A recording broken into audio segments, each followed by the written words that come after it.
tonight, especially given the weather outside here in New York City. I'd like to first welcome our audio and visual team here from Vox Novus. They're going to be capturing tonight's performance. We are also live streaming, so welcome to our viewers online on YouTube. This performance is going to be available after tonight as well on Vox Novus's YouTube platform. I'd like to acknowledge both the Tenri Cultural Institute here and as the Artistic Director of Piano Lunaire that we're meeting tonight and making music tonight on the historic territory of First Nations here in Manhattan, known as the Manhattan, and many First Indigenous nations do still live here today, and so we're very grateful and privileged to be here tonight. The Tenri Cultural Institute has been the home, our main stage for Piano Lunaire for 3 seasons, and we're delighted to continue to produce concerts here. We have another one coming up in May. Please mark your calendars, May 17th, which will be Composers in Play number 16, Sounding the Queer Canon, welcoming back baritone Nathaniel Sullivan and his colleague mezzo-soprano Claire McMahon. Tonight we're really in for a treat. This is a very special installment of Composers in Play. It's part of a recital tour that's been ongoing. It started back in just 2 weeks ago on January 23rd in Toronto. The Canadian Opera Company, along with Montreal Opera, commissioned a new opera called La Reine Garçon, or The Boy Queen, from French-Canadian composer based in Montreal, Julien Bilodeau. That's the gentleman up there in the photograph. He can't be with us here tonight, but he does have some introductions to offer via video, which we'll enjoy watching a little bit later. And this whole recital program you'll hear really is centered around that opera and new commissions, new paraphrases indeed, that were written by Julien, commissioned by Piano Lunaire. They were premiered in Toronto on the 23rd. I played them again just a few days ago at the Arts and Letters Club in Toronto. Here we are in New York, and on Wednesday of this coming week, I'll be taking this very program to Montreal, where Julien and his colleagues will be there receiving, and a lot of the people who understood the impetus for this program and understand the opera, and really appreciated it when it had its world premiere last season. I'd like to start tonight with 2 etudes. The first one by György Ligeti, who is no longer with us. He's a very important Hungarian composer of the 20th and I suppose 21st centuries.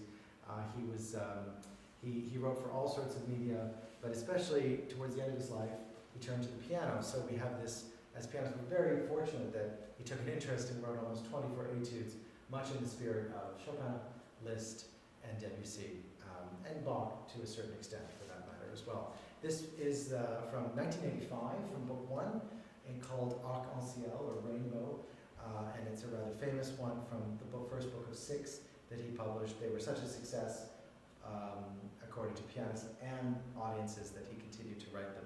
Following that, I'll play a short piece of my own, entitled Tagish Fires Octania.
those of you following along in the program, it was a bonus track. It's something I'm including on the other concerts, so I'm sorry to add it, but I hope it wasn't too much of a diversion from the rest of our program. Incidentally, please do, if you haven't already, download our programs from the QR codes. You can view them in PDF form. On to a word from our composer, Juliana. I think it's a shame he couldn't be here tonight, but he sends his warmest wishes from Montreal, and he's going to be in Toronto as well. And before we hear an introduction from him about the next set of pieces, his etudes, his spring etudes, or etudes de printemps, I'd like to just offer a relationship to the first piece you heard by Ligeti. It's important to note that I think Ligeti did have a great influence on the composers of his time and of our own time. And so when Julien and I were discussing this recital program, he mentioned Ligeti sort of the top of the list as a composer who has really influenced his style, both on the keyboard and off of it. So it seemed fitting to open this recital with a piece by Ligeti.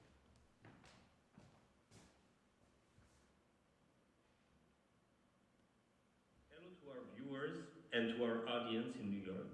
My name is Julien Bilodeau, and I am the composer of two works that will be premiering tonight by Adam Scherkins, who is also the commissioner of these two works.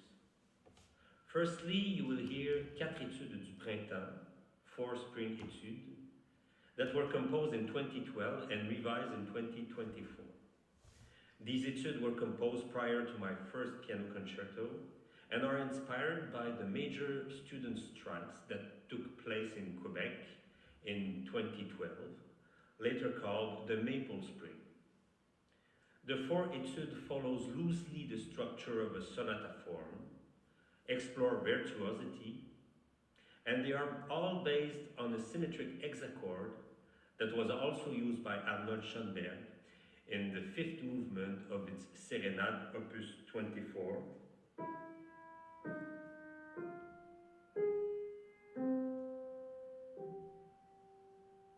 It is surely also a tribute to this great composer who was born 150 years ago. I hope you enjoy.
in Julien's introduction that music I just performed has started its life as a piano concerto. So it was already sort of very well lent to the solo keyboard.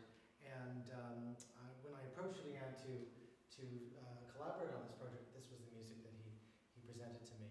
He did revise some of it, we had a 3-day workshop together back in September. The Concerto de Breton naturally led to the Paraphrases, the 6 paraphrases that you'll hear at the end of tonight's recital on the second half. And you'll hear a very different approach to keyboard writing. That kind of approach comes from the operatic stage.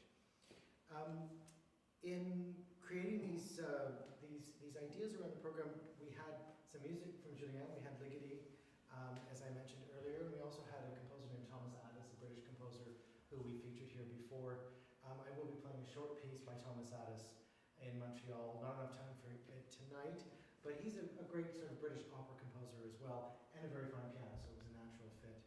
I wanted to include a few pieces of my own that I wrote in 2018. I have presented some of this work here on the Composers in Play series before. These are pieces entitled Northern Frames, and they were really chosen to kind of frame, pardon the pun, frame Julien's paraphrases that you'll hear on the second part of the program. This is music that owes a little bit of its origins to Ligeti and Addis, among other French-Canadian composers like Claude Vivier, and indeed American composers as well, such as John Adams, and even as far back as Samuel Barber and Aaron Copland. These are pieces inspired by the Northern Hemisphere, the constellations, specifically the Northern Hemisphere, these what we call circumpolar constellations that never really come south of the equator. So as a northern stargazer, which we all are here in this part of the planet, these are the kind of constellations that we're familiar with. The first one is Ursa Minor. It's entitled Ursa Minor number 1, the Little Bear, or the Little Dipper. The second one is Cassiopeia, who was queen of Ethiopia. Third is Cepheus, the king of Ethiopia. And finally, Draco, the dragon.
all good.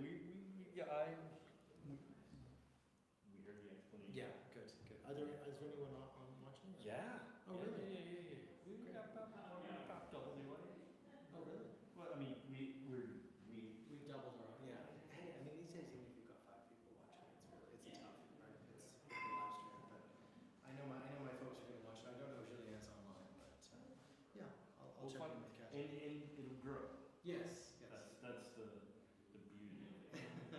Yeah, great. Well, I'm so grateful you were able to do this because it adds a really nice element to have the live stream. I think it also, when you've got a small house like this, it gives people a sense that there's an occasion.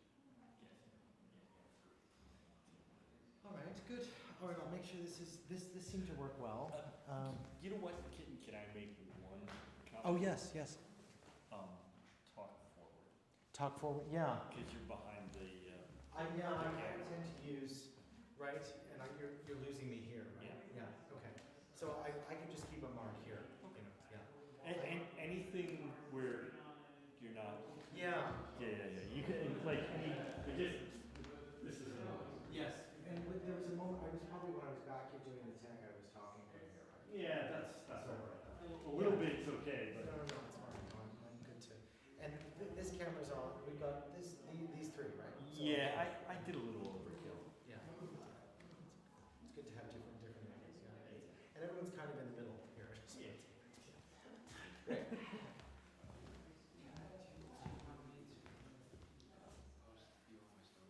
Sure. Yeah, I'd love you to. Oh yeah. The lighting's been great. Introduce you my friend. This is Ali. Hi, so nice to meet you. Oliver. Yeah. Good. How did you two meet? Book club actually. Oh, really? Yeah. Before COVID. Back in Oh, book club days. wow. Are you Club musician? Yes, I am. Singer, but I'm hoping to learn acting too. Oh, wow. NYU, there's Brooklyn. So I do the movies sometimes. I'm looking for college over at NYU or Brooklyn Conservatory, Juilliard. We actually made a long way. Yeah, we were able to because I was able to move there. We were chatting about it. Yeah, Oliver's been coming from piano lessons, which is great. All right. It's That's not for the faint of heart. a good conversation. No, I got an academy program. You mentioned that we haven't had a chance to catch up for. There are 2 cats. Anyway, yeah. Okay, Should I add you or the animal there? both are good. All right. You want me to sit or? Do whatever. Yeah, that looks great. That looks great. I can remove this. Pretend that. Yes.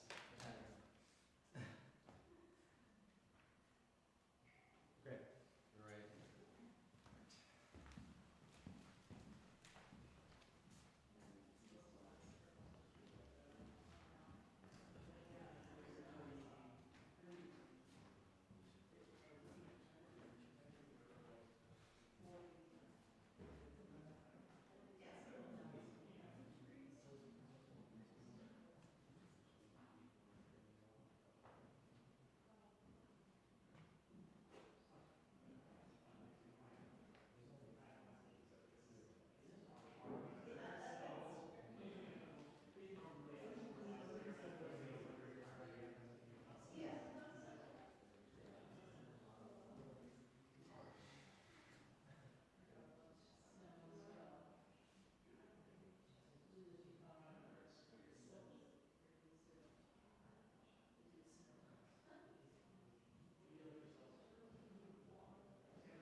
what does the slide say for the intermission 15?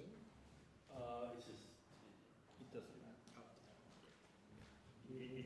It says 20, but you Okay. can go short. I think we can go short.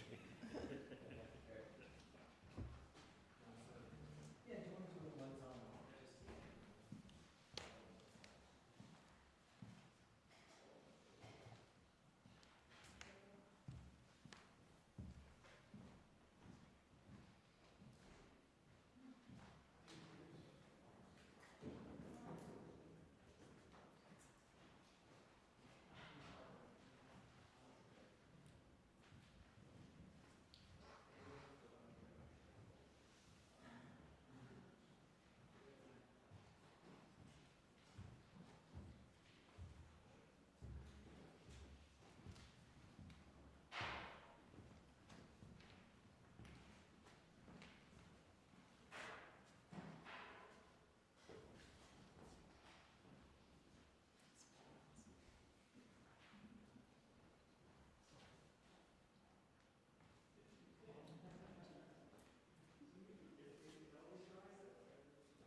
Thank you. Welcome back, and to our viewers online, great to have you with us tonight. The pieces you just heard are actually a set of, I played 4 of them, but they're a set of 8 that I'm due to record this summer, so more to come on that.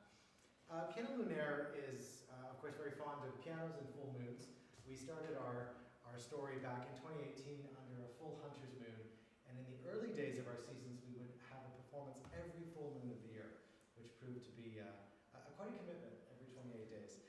So we veered a little bit away from that, but we still love a good full moon, and our namesake has of course stayed.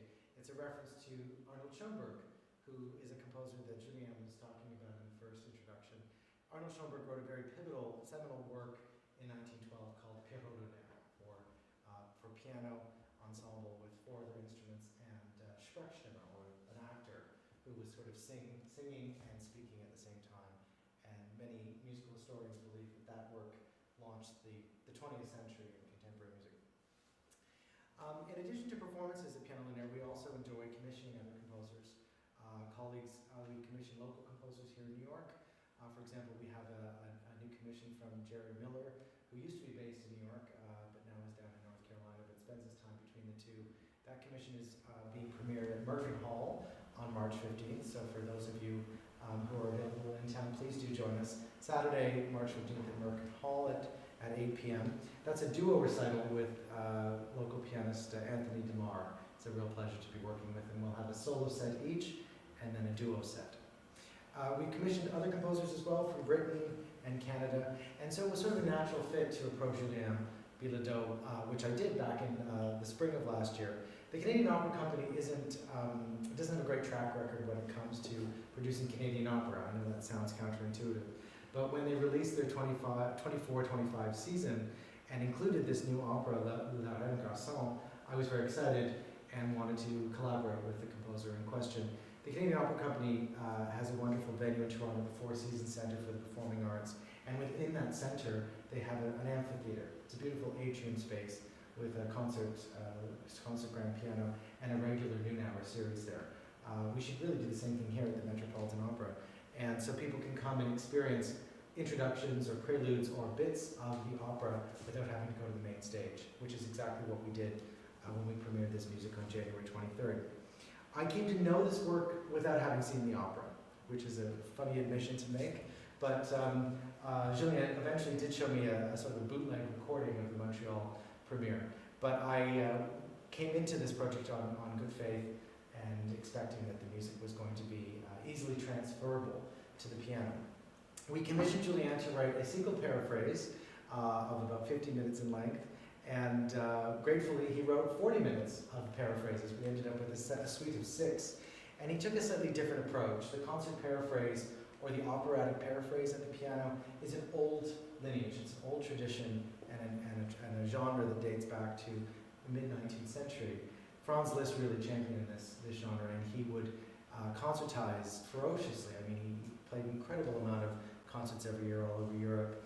And because it was expensive to put on operas in those days, I think it still is today, he would actually improvise and paraphrase operas that were popular at the time and perform them at the keyboard. So this is where that tradition of the operatic paraphrase actually began. Followers of Liszt, including Busoni and other composers, even Rachmaninoff, engaged in the same genre, and then it kind of fell out of fashion, as things do. And the composer I mentioned in the first half, Thomas Addis, has really brought the concert paraphrase back. He's written 4 operas, Thomas Addis, and on every single one he's offered one, if not several, concert paraphrases for himself and others to play at the piano. So this is where we meet with Julien Bilodeau and these 6 paraphrases on La Reine Garçon. You'll hear in this music it's very different than the etude textures. There's this wonderful, big, colorful orchestral palette. Not so surprisingly, it's a big orchestra that he sets for La Reine Garçon. There's an operatic quality, but there's also this idea of the piano trying to embody the entire condensed version of the opera, which is no small feat. He's taken the approach of character. So you'll see in your program we have different characters listed for each of these paraphrases. So it kind of ends up being a character profile suite of music as opposed to one long extended improvisation. And through these highlights of each character, the story of the opera is told. I won't give too much away, but I urge you to look it up online. There's been a lot of great reviews of it. It's still running in Toronto, and he certainly hopes that it will carry on and be presented elsewhere. It's a compelling story, and there's something in it for everyone. Some really interesting characters appear, like René Descartes in the second to last movement called Cogito. He's given the titles of these pieces abstract. He's offered them abstractly, I should say, so that we're not exactly looking at characters in Faro or Fleur de Peau, but we're looking at, again, this sort of distillation of what it means to be on stage and tell this operatic story. Julien has kindly made another video for us as an introduction, so let's hear from him, and then we'll go straight into the music.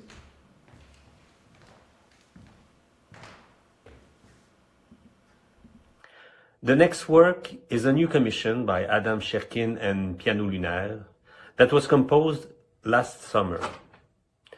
The 6 paraphrases on La Reine Garçon follows the 19th century tradition where opera themes were transposed on the piano with freedom and virtuosity, and to further explore and develop its musical ideas.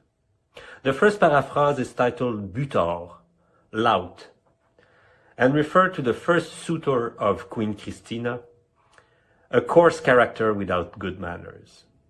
The second paraphrase is titled Faro, meaning swagger, and refer to the second suitor of Queen Christina, an overly self-confident character.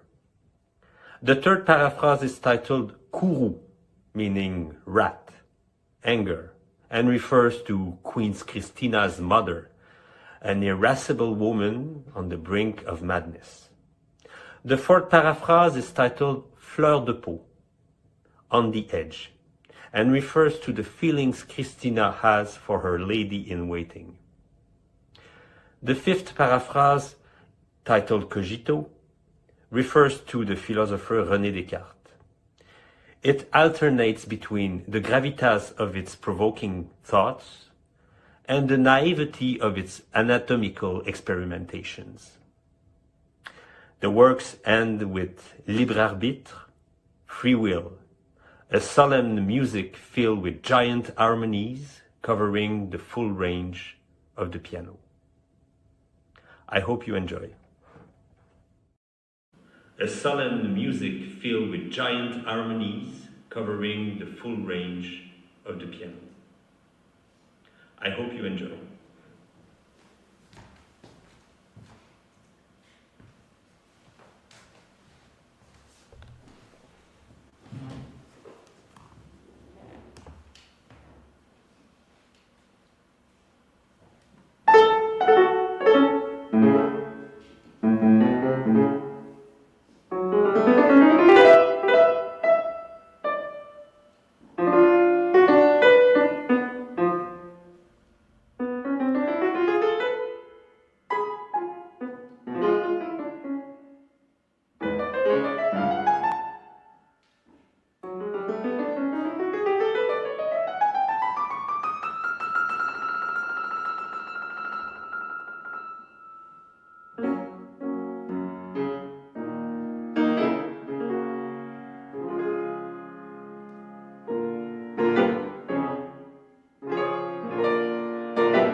have attended before, a very warm welcome. Please come again. As I mentioned, we'll be over at Merkin Hall on 67th Street on the Ides of March, March 15th, and back here at Tenri Institute for the last installment of the spring season of Composers in Play on the 17th of May. I'd like to take an opportunity again to thank Rob Boise from Vox Novus for being with us tonight. And please follow them on socials and on YouTube. We're not leaving just yet. If you want to stick around and have final drink of the evening, always happy to chat and talk more music. Thank you.